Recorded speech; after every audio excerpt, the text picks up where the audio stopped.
Hello everyone. आज है 1 जुलाई और आज इस वीडियो में हम बात करने जा रहे हैं टाटा मोटर्स के बारे में।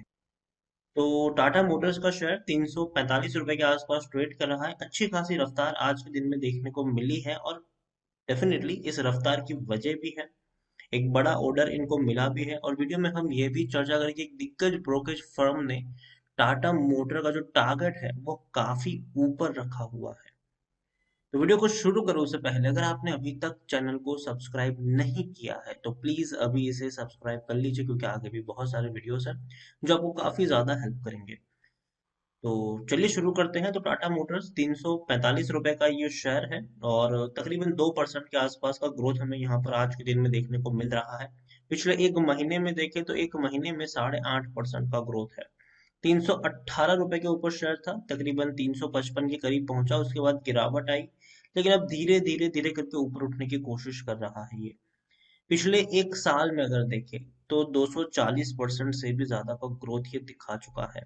100 रुपए का शेयर आज 350 के करीब पहुंच चुका है, लेकिन अगर हम देखने की कोशिश करें तो 350 के पास एक बड़ा रेजिस्टेंस है। अगर 350 का लेवल इसने अगर क्रॉस कर दिया, 355 के आसपास का जो लेवल अगर इसने क्रॉस कर दिया, तो 400 तक के भी टारगेट आपको देखने को यहाँ पर मिल सकते हैं। लेकिन अगर नहीं क्रॉस कर पाया तो शायद लंबे समय के लिए शायद 330 और 355 के बीच में घूमता रहेगा। पिछले 3 साल की अगर हम बात करें तो पिछले 3 साल में टाटा मोटर्स में 28% का ग्रोथ है। आप देखिए लंबे समय से ये शेयर टूट रहा था, लंबे समय से। रीजन भी था कि जेएलआर जो है वो अच्छा परफॉर्मेंस नहीं दिखा पा रहा था और जेएलआर की जो जैगुआर लैंड रोवर है उसकी बिक्री नहीं हो पा रही थी गाड़ियों की। तो ये एक नेगेटिव पॉइंट था इनके लिए और वहां पर जो खर्चा था वो ज्यादा हो रहा था। लेकिन बाद में रिपोर्ट्स आना शुरू हुई कि जेलर अच्छा परफॉर्म कर रहा है, बेहतर नतीजे इनके आ रहे हैं, गाड़ियों की अच्छी बिक्री हो रही है। लेकिन उसके बाद कोरोना आ गया। कोरोना पहले का आया, कहाँ पर आया? चीन में आया, फिर यूरोप, फिर यूरोपियन कंट्रीज में आया, जो जेलर का सबसे बड़ा मार्केट है। और उसके बाद अगर हम देखें तो कोरोना इंडिया में आया, जहाँ पर टाटा मोटर्स एक का वो सबसे बड़ा मार्केट है और जेएलआर का भी अच्छी खासी बिक्री इंडिया में भी होती है, इसमें ऐसी बात नहीं है। तो शेयर टूट के बिखरा, कोरोना काल में सारे ऑटोमोबाइल शेयर टूट के बिखर रहे थे। 65 रुपीज तक चला गया, लेकिन उसके बाद देखिए बढ़िया रिकवरी बनी। अगर आप मेरे चैनल को रेगुलर फॉलो करते हो ना तो ये वो लेवल्स थे जहां पर मैंने आपको कंटिन्यूअस कहा था कि भाई साहब सस्ते शेयर्स हैं, खरीदारी करो, दोबारा ऐसे मौका नहीं मिलेगा। क्योंकि देखिए जेएलआर में अच्छी तेजी आ चुकी थी, ठीक है। जेएलआर रिकवर कर रहा था कोरोना से पहले, तो ये एक अच्छे संकेत थे इनके। कोरोना से टूटा जरूर, लेकिन ये अच्छे संकेत है कि भैया दोबारा अच्छी रिकवरी लौटेगी और वही हुआ। बढ़िया रिकवरी लौटी है। जेएलआर का परफॉर्मेंस भी अच्छा हुआ है और टाटा मोटर्स की मैं बात करूं और जेएलआर दोनों की बात करें तो जो फ्यूचर प्लान्स है वो काफी बेहतर इनके नजर आ रहे हैं। और ये आप देखिए शेयर उछल रहा है। शेयर जब 65 पे था तब भी मैंने वीडियो बनाकर कहा था कि खरीदारी के मौके हैं, लॉन्ग टर्म के लिए बने रहिए। यहाँ पर 100 रुपए पर पहुंचा, 150, 200, 250 तक पहुंचा, तब भी मेरी बाइंग की रिकमेंडेशन थी। लेकिन जब 350 के करीब पहुंच रहा था तब मैंने कहा था कि यहाँ से एक प्रॉफिट बुकिंग आ सकती है। तो जो शॉर्ट टर्म के निवेशक है वो बेच के निकल सकते हैं और जो लॉन्ग टर्म के निवेशक है वो बने रहे। और दोबारा अगर 300 के नीचे मौका मिले तो वो दोबारा एंट्री भी ले सकते हैं यहाँ पर, और दोबारा एंट्री लेने का मौका दिया भी था। 300 से नीचे ये शेयर गया भी था, 290 तक पहुंचा भी था, बाद में दोबारा अच्छी खासी तेजी लौटी है यहाँ पर। और अब यहाँ पर चर्चा करेंगे कि अब यहाँ से कितना का अपसाइड देखने को मिल सकता है।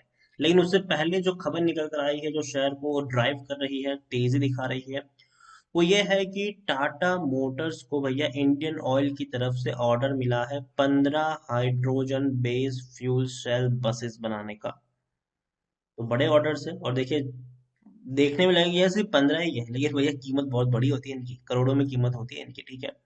तो यहाँ पर आप देखिए कि Tata Motors on Wednesday said that it has bagged an order for 15 hydrogen based fuel cell buses from Indian Oil Corporation।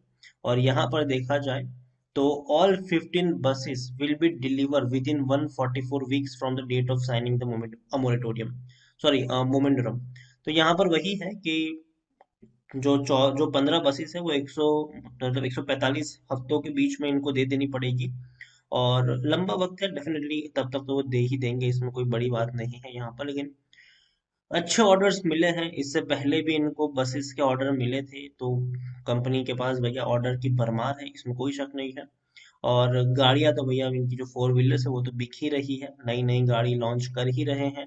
अभी हाल फिलहाल में अक्षय कुमार वाला जो टेम्पो वाला जो ट्रक है टाटा गोल्ड का भी आपने देखा ही होगा, तो वो भी लॉन्च हुआ है यहाँ पर।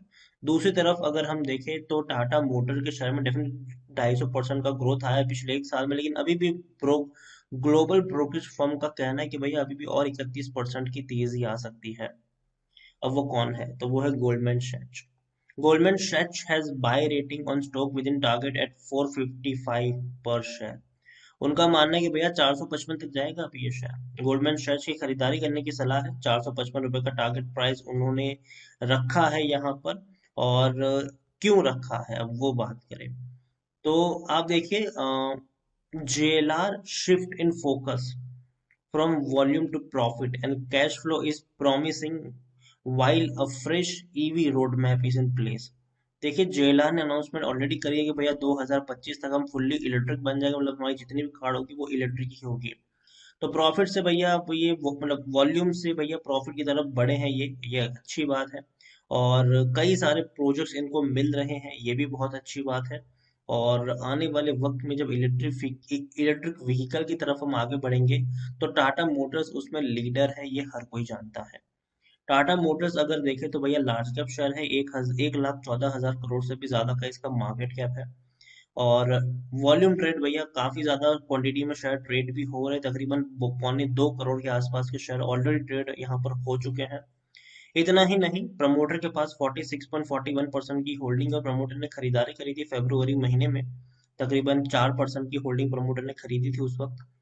13.78% की होल्डिंग एफआईएस के पास है, 5.30% की होल्डिंग म्यूचुअल फंड के पास है, 5.80% की होल्डिंग इंश्योरेंस कंपनी के पास है। टाटा सन्स सबसे बड़े प्रमोटर है और थोड़ी सी होल्डिंग 1.82% के आसपास की जो होल्डिंग है इनकी वो गिरवी भी देखने को मिल रही है। एक और चीज देखिए टाटा मोटर्स की, तो भाई साहब टेक्निकल रेटिंग अभी भी शानदार है, तेजी के संकेत अभी भी बने हुए हैं, यहाँ से और ऊपर तक शेयर जा सकता है। और कई सारी गाड़ियां इन्होंने लॉन्च करी है पिछले कुछ महीनों में, और आने वाले कुछ महीनों में और ज्यादा बड़ी गाड़ियां लॉन्च होने वाली है। टाटा के जो भैया चेयरमैन है उनकी तरफ से कहा भी गया है कि Tata Motors to have 10 electric vehicles by 2025, 2025 तक 10 इलेक्ट्रिक व्हीकल्स इनके, 10 अलग अलग वैरायटी वाले इलेक्ट्रिक व्हीकल्स आपको देखने को मिल सकते हैं इनके। बहुत बड़ी बात है, अच्छी बात है ये। According to Moneycontrol user 90% लोग खरीदने की सलाह देते हैं, 4% लोग होल्ड करने की बात करो, 6% लोग यहाँ पर बेचने की सलाह भी दे रहे हैं। एक और चीज देखें तो रेवेन्यू में डेफिनेटली थोड़ा सा डीप जरूर आया है, लेकिन ये एक्सपेक्टेड भी था, क्योंकि कोरोना काल में डेफिनेटली जो रेवेन्यू था उसमें गिरावट आई है और वो देखने को मिलने भी वाली थी, लेकिन फिर भी 2,50,000 करोड़ के आसपास के रेवेन्यू है। और प्रॉफिट अगर देखें तो पिछले 3 सालों से कंपनी नुकसान में है, लेकिन उम्मीद करते हैं कि अगला साल, मतलब ये जो साल है अभी शुरुआत हुई है इसकी, ये इसके लिए बेहतर हो सकता है, क्योंकि इलेक्ट्रिक व्हीकल्स की बोलबाला है, कोई शक नहीं है इसमें। और कंपनी के पिछले कुछ क्वार्टर्स है उसमें कंपनी ने प्रॉफिट्स भी दिखाए हैं जो बेहतर है। हालांकि मार्च क्वार्टर में 7,600 करोड़ का नुकसान इनको हुआ है, जो कि अच्छी बात नहीं थी, लेकिन उम्मीद करते हैं कि नेक्स्ट क्वार्टर में आपको यहाँ पर अच्छा ग्रोथ देखने को मिलेगा, क्योंकि उम्मीद यही है कि कोरोना के जो केसेस है वो धीरे धीरे कम होंगे और जो गाड़ियों की बिक्री हो रही है वो ज्यादा हो रही है, उसकी जो रिपोर्ट्स भी आई है वो भी बेहतर आ रही है कि भैया गाड़ियों की बिक्री दोबारा से लौटी है, डिमांड दोबारा से लौटी है। टाटा मोटर्स मेरे हिसाब से खरीदारी करी है तो बने रहना चाहिए, अगर मैं कह दूं बने रहना चाहिए। फ्रेश बाइंग अगर आप करना चाहते हो, फ्रेश बाइंग करना चाहते हो तो आप कर सकते हो, लेकिन टुकड़ों में ही खरीदारी करिए। कुछ लोग क्या करते हैं कि 350 पर शेयर पहुंच गया और खरीद लेते हैं भैया, सारे के सारे खरीदने होते हैं, 1,000 शेयर एक साथ खरीद लिए उन लोगों ने। अब जब वहां से 330 पे गया तो वो पैनिक कर जाते हैं। मैं ये कहूंगा कि भैया अगर आपको 1,000 शेयर खरीदने हैं ना, पहले 200 खरीदो। अगर अगर 10 रुपए की गिरावट आती है, थोड़ी और क्वांटिटी ऐड कर दो। 10 रुपए की गिरावट है और क्वांटिटी ऐड कर दो, इस तरीके से आप यहाँ पर प्ले करके चलो और लॉन्ग टर्म का टारगेट रखिए यहाँ पर। क्योंकि देखिए टाटा मोटर्स ना, इनका जो फ्यूचर प्लान है वो इलेक्ट्रिक व्हीकल्स, इलेक्ट्रिक वाला जो इनका सेगमेंट है वो काफी दमदार है। और अगर वो चलेगा, अब देखो ऐसा नहीं कि इलेक्ट्रिक व्हीकल्स में 1-2 साल में सब कुछ हो जाएगा जी, नहीं, लंबा इंतजार है यहाँ पर। तो लंबा प्लान भी लेके हमें चलना पड़ेगा, और टाटा मोटर्स अच्छी कंपनी है, दमदार कंपनी है, बेहतर कंपनी है, और डेफिनेटली जेएलआर और टाटा मोटर्स मिलकर आने वाले वक्त में पूरे ऑटोमोबाइल सेगमेंट पर एक अच्छा खासा कब्जा जमाने का दमखम रखते भी हैं, तो नजर रखिए इस कंपनी के ऊपर। और एक चीज कहूंगा, लॉन्ग टर्म का नजरिया होना चाहिए, शॉर्ट टर्म का नहीं। और हर गिरावट पे बाइंग के मौके मिलेंगे। वीडियो को यहीं पे एंड करूंगा। पसंद आया हो तो लाइक करो, शेयर करें। चैनल पर अगर आप पहली बार आए हैं तो प्लीज सब्सक्राइब करें। और टाटा मोटर्स के बारे में आप क्या सोचते हैं वो भी आप मुझे कमेंट में लिखकर बता सकते हैं। Thank you.